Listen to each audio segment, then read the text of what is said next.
ഭീകരാക്രമണത്തിന് എന്തുകൊണ്ട് തിരിച്ചടി നൽകുവാൻ ഇന്ത്യ വൈകുന്നു എന്ന് പലരും ചോദിക്കുന്നുണ്ട്.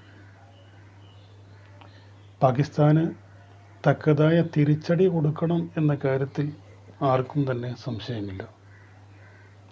എന്നാൽ ഇന്ത്യ ഉടൻ ആക്രമിക്കും, ഉടനൊരു യുദ്ധമുണ്ടാകും എന്നൊക്കെയുള്ളൊരു പ്രതീതി നമ്മുടെ രാജ്യത്ത് ഉണ്ടായിരുന്നു.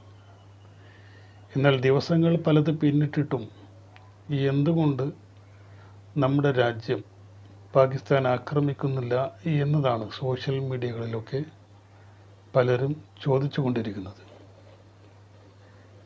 ഇവിടെ നമ്മൾ മനസ്സിലാക്കേണ്ട ഒരു കാര്യമുണ്ട്. ഒരു യുദ്ധം എന്ന് പറഞ്ഞാൽ അത് കുട്ടിക്കളിയല്ല, അത് തീർച്ചയായിട്ടും തീക്കളിയാണ്.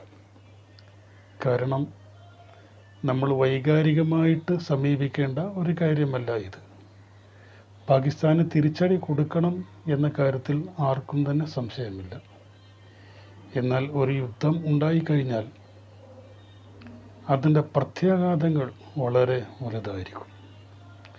സൈനിക ശക്തി വെച്ച് നോക്കുമ്പോൾ ഇന്ത്യ രാജ്യത്തിന് പാകിസ്ഥാനെ ആക്രമിച്ച് കീഴടക്കുക എന്ന് പറഞ്ഞാൽ അത് വളരെ നിഷ്പ്രയാസം സാധിക്കുന്ന കാര്യം തന്നെയാണ്. ഇതിലാർക്കും തർക്കമൊന്നുമില്ല. നമ്മൾ വിജയിക്കും എന്ന കാര്യത്തിലും ഉറപ്പാണ്. പക്ഷേ യുദ്ധാനന്തരം എന്തായിരിക്കും സംഭവിക്കുക എന്ന കാര്യത്തെക്കുറിച്ചാണ് നമ്മൾ ചിന്തിക്കേണ്ടത്.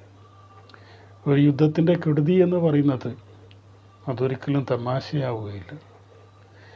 കാരണം പലതായ പ്രത്യാഘാതങ്ങൾ, പ്രശ്നങ്ങൾ, പ്രയാസങ്ങൾ, ദുരിതങ്ങൾ, കഷ്ടപ്പാടുകളൊക്കെ ഈ യുദ്ധത്തിന് പുറകെ വരും എന്ന കാര്യം ഉറപ്പാണ്. രണ്ട് ആണവ ശക്തികൾ തമ്മിലാണ് ഈ യുദ്ധത്തിൽ ഏറ്റുമുട്ടാൻ പോകുന്നത്. ഇന്ത്യയും ആണവശക്തിയാണ്, പാകിസ്ഥാനും ആണവശക്തിയാണ്. ഒരു യുദ്ധത്തിൻ്റെ ഏതെങ്കിലും ഘട്ടത്തിൽ ഏതെങ്കിലും ഒരു രാജ്യം ആണവായുധം പ്രയോഗിച്ചു കഴിഞ്ഞാൽ എന്തായിരിക്കും അതിൻ്റെ പ്രത്യാഘാതം? പണ്ട് ഹിരോഷിമയിലും നാഗസാക്കിയിലുമൊക്കെ ആണവായുധം പ്രയോഗിച്ചതിൻ്റെ ഫലം എന്താണ്, അതിൻ്റെ തിക്തഫലങ്ങൾ എന്താണ് എന്ന് നമ്മൾ അനുഭവിച്ചതാണ്. അതുമാത്രമല്ല, ഒരു യുദ്ധം ഉണ്ടായിക്കഴിഞ്ഞാൽ ആയിരക്കണക്കിന് ലക്ഷക്കണക്കിന് സൈനികർ വരെ ചിലപ്പോൾ കൊല്ലപ്പെട്ടേക്കാം. സാധാരണക്കാരായ ആളുകളും ചിലപ്പോൾ കൊല്ലപ്പെട്ടേക്കാം. അതെല്ലാം പുറമെ പട്ടിണി, ദാരിദ്ര്യം, ദുരിതം, പണപ്പെരുപ്പം തുടങ്ങിയ പ്രശ്നങ്ങളും ഉണ്ടാകും. തൊഴിലില്ലായ്മ തുടങ്ങിയ പല ദുരിതങ്ങളും ഇരു രാജ്യങ്ങളും അനുഭവിക്കേണ്ടി വരും.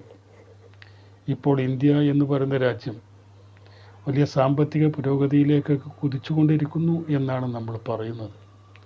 എന്തൊക്കെയായാലും ഒരു യുദ്ധം സംഭവിച്ചു കഴിഞ്ഞാൽ അതിൽ നമ്മൾ ജയിക്കും എന്ന കാര്യത്തിൽ ആർക്കും തർക്കമൊന്നുമില്ല. പക്ഷേ നമ്മുടെ രാജ്യത്തിന് ഒരു 50 കൊല്ലം പിറകോട്ട് നയിക്കുക എന്നതായിരിക്കും ഈ യുദ്ധത്തിൻ്റെ ഫലമായിട്ട് സംഭവിക്കാൻ പോകുന്നത്.